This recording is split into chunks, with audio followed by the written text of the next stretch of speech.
Elsewhere, a section of residents in Tana River County are now calling for government's intervention following extreme floods in the region, with thousands displaced from their homes.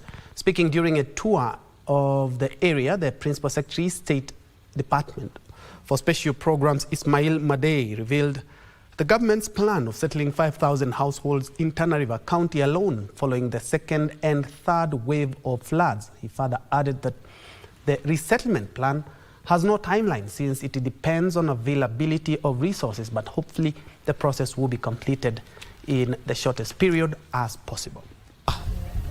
Hapa tumeshaka na tunajenga manyumba na tunaomba serikali watujengee manyumba.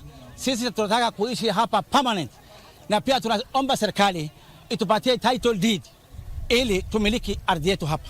Zaidi ya families 1700 wameweza kuwa settled katika hii area ya hii county ya Tana River. Wameshapewa mabati, wameshapewa bao, wameshapewa misumari na vifaa vingine vya kujenga.